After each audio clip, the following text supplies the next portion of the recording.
तो चलिए बेटा बाकी के जो क्वेश्चंस हैं उनको भी देख लेते हैं, बाकी के चैप्टर्स में हमें क्या क्या पढ़ना है। तो अभी पहले हमारे पास आता है रिडॉक्स रिएक्शन। 8th चैप्टर हमारा रिडॉक्स रिएक्शंस है। तो रिडॉक्स के अंदर सबसे पहले तो आपको ये पता होना चाहिए कि हमें बैलेंसिंग करनी है, बैलेंसिंग आनी चाहिए हर हाल में। एक ना एक सवाल पक्का बैलेंसिंग के ऊपर आता है, एंड दूसरा आता है ऑक्सीडेशन स्टेट के ऊपर, कि आपको कोई कंपाउंड होता है तो उसके अंदर की ऑक्सीडेशन स्टेट बतानी होती है किसी एटम के ऊपर, वो बताएंगे आपको, अंडरलाइन किया होगा, तो आपको उसका ऑक्सीडेशन स्टेट निकाल के दिखाना होता है। इन दोनों चीजों के ऊपर आपकी कमांड पक्की होनी चाहिए, रिडॉक्स के नंबर पक्के। तो आपको क्वेश्चन कौन से करने, इन टेक्स्ट के अंदर आते हैं तो 269 पेज के ऊपर 8.4 जो एग्जाम्पल है वो करनी है, 272 पेज के ऊपर 8.5 करनी है, 274 पेज के ऊपर 8.7 8.8 करनी है, और 275 पेज के ऊपर 8.9 करनी है। तो ये क्वेश्चंस आपको बुक के अंदर से करने हैं, इन टेक्स्ट वाले। बैक एक्सरसाइज में आपको क्या करना है, 8.1 8.2 8.5 8.13 8.18 8.19 8.29 8.30, तो ये कुछ क्वेश्चंस है जो आपको रिडॉक्स रिएक्शन से करने हैं। रिडॉक्स रिएक्शन के जान है जो वो बैलेंसिंग है एंड ऑक्सीडेशन स्टेट को फाइंड आउट करना है। अगर आपको वो आता है तो आपसे मैक्सिमम क्वेश्चन उसके आराम से बनेंगे। तो इसमें इन्हीं क्वेश्चंस में भी इसी के बारे में बात की गई है। तो आगे आते हैं हमारी ऑर्गेनिक केमिस्ट्री। ऑर्गेनिक की तो एक बात आप हमेशा याद रख लीजिए कि ये हमेशा प्योर एनसीईआरटी आती है, प्योर। इसमें तो क्वेश्चंस के अंदर इज एम आर भी नहीं हिला होता, एज इट इज एनसीईआरटी उठ के आती है। तो दैट मीन्स कि आपकी अगर एनसीईआरटी ऑर्गेनिक की स्ट्रांग है तो इसके नंबर तो आधा भी नहीं कटेगा आपका, अगर आपने इसको ढंग से करा हुआ है। तो देखिए इसको एक बार देखिए। तो जैसे कि अगर मैं बात करूं, ये हमारे पास 12 चैप्टर है जिसको हम बोलते हैं जीओसी, जनरल ऑर्गेनिक केमिस्ट्री या प्रिंसिपल्स ऑफ केमिस्ट्री, जो है जो भी चैप्टर का नाम है इसका पूरा। तो इन टेक्स्ट क्वेश्चन जो हैं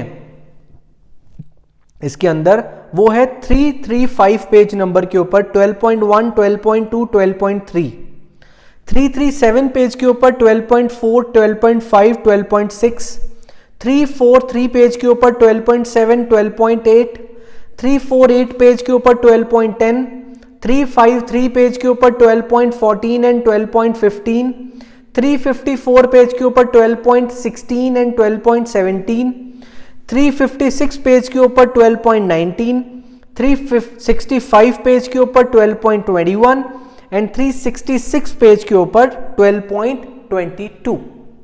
तो ये इन टेक्स्ट क्वेश्चंस हैं जो बार बार एग्जाम में पूछे गए हैं और वो ही लाके मैंने आपके सामने रख दिए, और ये एज इट इज एनसीईआरटी से उठाए हुए हैं, बिल्कुल भी चेंज नहीं करते वो। आपको बस इसको ध्यान से देखना है। और ये तो जो इन टेक्स्ट वाले होते हैं तो सॉल्व भी किए होते हैं, तो आंसर भी साथ में ही होते हैं, तो फटाफट से ये प्रिपेयर हो जाएंगे। अब इसमें आपको टॉपिक कौन से प्रिपेयर करने होते हैं, जो आपको इंडक्टिव इफेक्ट है उसकी डेफिनेशन अच्छे से आती होनी चाहिए, क्योंकि बहुत बार सवाल पूछा गया इंडक्टिव इफेक्ट की डेफिनेशन को बताइए। दूसरा, स्टेरिक हिंड्रेंस की डेफिनेशन बहुत एग्जाम्स में पूछी गई, 1 नंबर में पूछी गई, तो वो आपको पता होनी चाहिए। मेथड ऑफ प्योरिफिकेशन पता होने चाहिए, मेथड्स क्रिस्टलाइजेशन है, जैसे पेपर क्रोमेटोग्राफी है, डिस्टिलेशन है, फ्रैक्शनल डिस्टिलेशन है, ये जो सारे हैं इनकी डेफिनेशंस आपको अच्छे से आती होनी चाहिए। ये जो क्वेश्चंस मैं आपको बता रहा हूं इनमें वो कवर हो रही हैं, पर मैं अलग से बता रहा हूं कि आपको कौन सी चीजें, अगर आप पढ़ने बैठे हो सारी डेफिनेशंस को अलग से, तो आपको कौन कौन सी डेफिनेशंस लर्न करनी है। लर्न मतलब जिसको आपको दिमाग में रखना है। एक चीज होती है सॉल्व करनी, एक चीज होती है समझनी, एक होती है दिमाग में रखना। तो दिमाग में रखने वाली डेफिनेशंस ये हैं, तो आपको मेथड्स ऑफ प्योरिफिकेशन दिमाग में रखना पड़ेगा ताकि आप कर सकें।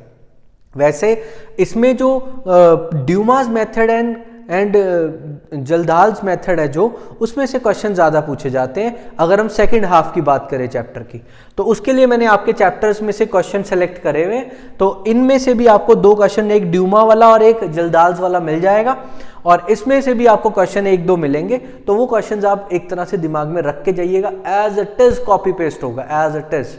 तो देखिए यहाँ पे बैक एक्सरसाइज में से 12.1, 12.2, 12.6, 12.9, 12.10, 12.11, 12.17, 12.18, 12.20, 12.24, 12.35, 12.36, 12.38।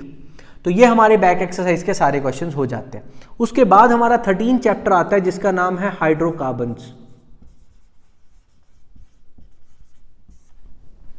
तो हाइड्रोकार्बन्स के अंदर आपको पेज नंबर के साथ 375 पेज के ऊपर 13.1, 378 पेज के ऊपर 13.4, 13.5, 385 पेज के ऊपर 13.7, 13.8, 386 पेज के ऊपर 13.9, 387 पेज के ऊपर 13.10, 13.11, 390 पेज के ऊपर 13.12 एंड 392 पेज के ऊपर 13.13।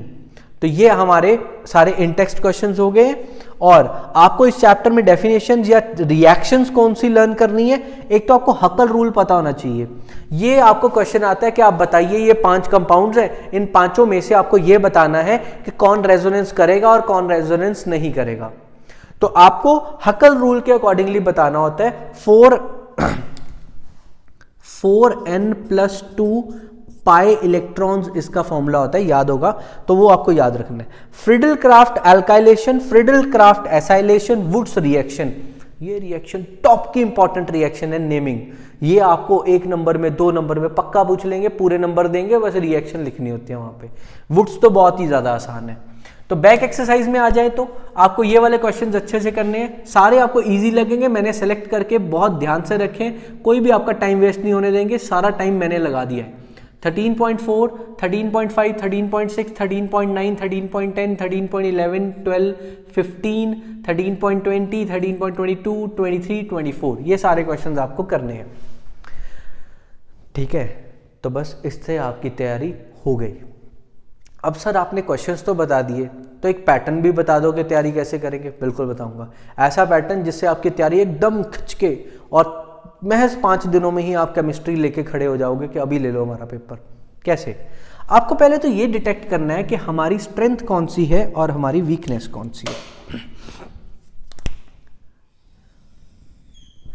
जैसे कि आपको पता है कि चैप्टर नंबर 1 हमसे हो जाता है, चैप्टर नंबर 2 प्रॉब्लम करता है, चैप्टर नंबर 3 हो जाता है, चैप्टर नंबर 4 भी हो जाता है, मतलब मोल कॉन्सेप्ट वाला चैप्टर भी हो जाता है, पीरियोडिक टेबल, केमिकल बॉन्डिंग भी हो जाता है। और उसके बाद हमारे पास नेक्स्ट आता है thermodynamics, chapter number 6 and chapter number 7, ये है इक्विलिब्रियम। फिर उसके बाद आते हैं हमारे पास रिडॉक्स रिएक्शन, सर वो भी ऑलमोस्ट हो ही जाता है, तो ये हमारा चैप्टर नंबर 8 है। And this is chapter number 12 and chapter number 13, ये है जीओसी एंड ये है हाइड्रोकार्बन्स। तो ये कुछ इस तरह से पैटर्न बनता है। आपको ज़्यादातर जो टेंशन देते हैं वो ये चैप्टर्स हैं।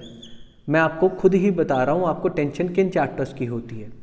जो एक तो स्ट्रक्चर ऑफ एटम वाला चैप्टर है वो देता है, एक थर्मो देता है और एक इक्विलिब्रियम देता है। इसके क्वेश्चंस ना करते समय डर लगता है या ऐसे लगता है कि शायद इसके क्वेश्चंस एग्जाम में नहीं होंगे हमसे, तो इसमें चिंता बिल्कुल नहीं करनी है। आपको तैयारी कैसे करनी है मैंने आपको पूरा पैटर्न बता दिया है क्वेश्चंस के साथ। आपको शुरू हो जाना है। अगर आपको इसमें से पहला चैप्टर भी दिमाग में लोड लेके आ रहा है तो इसको भी उधर लेके जा सकते हैं, कोई चिंता वाली बात नहीं है। मैंने अपने एनालिसिस, जैसे मैं बच्चों में एनालिसिस करता हूँ, यहाँ पे देखता हूँ तो बच्चों में ये वाली ज़्यादा दिक्कत आती है कि सर ये 3 चैप्टर थोड़ा ज़्यादा तंग करते हैं, बाकी चैप्टर तो हम अच्छे से कर लेते हैं। तो उसके बेसिस पे मैं आपको एडवाइस क्या कर रहा हूँ, आप यहाँ से स्टार्ट हो जाइए, एक एक करके चैप्टर करना स्टार्ट कर दीजिए। सभी चैप्टर्स के ये वाले पैटर्न को फॉलो करके अपना प्रॉपर एक बिल्डिंग ब्लॉक क्रिएट कर लीजिए कि इतने चैप्टर मुझे आते हैं। तो आप अगर ध्यान से देखें, आपको 6 चैप्टर आते हैं और 3 नहीं आते हैं, फिलहाल हम मान लेते हैं। जब आप 6 चैप्टर कर लोगे तो आपके दिमाग में ये कॉन्फिडेंस जागेगा कि हमें मैक्सिमम जो सिलेबस है वो कवर कर लिया है, ठीक है, और ऐसा कवर करा है जहां से एग्जाम आना है। मतलब एवं नहीं पढ़ा कि हमें कंफ्यूजन क्रिएट हो जा रही है कि पता नहीं वहां पे क्या आ जाएगा, तैयारी तो करी है। मैं आपको बता रहा हूं, अगर इसके अकॉर्डिंग तैयारी करी है तो तैयारी बिल्कुल सटीक हुई है, बहुत सही तैयारी करी है आपने, ठीक है। तो अब आपको क्या करना है, फिर हमने इसके ऊपर मूव हो जाना है। इसके ऊपर मूव होके आपको क्या करना है, बड़ी ध्यान से मेरी बात समझिएगा। पहले आपको इन टेक्स्ट क्वेश्चन करने हैं, इन सब के, इन तीनों चैप्टर्स के इन टेक्स्ट क्वेश्चंस को टिप्स पे लेके आना है, टिप्स पे, याद रखिएगा, इस बात को भूलिएगा नहीं।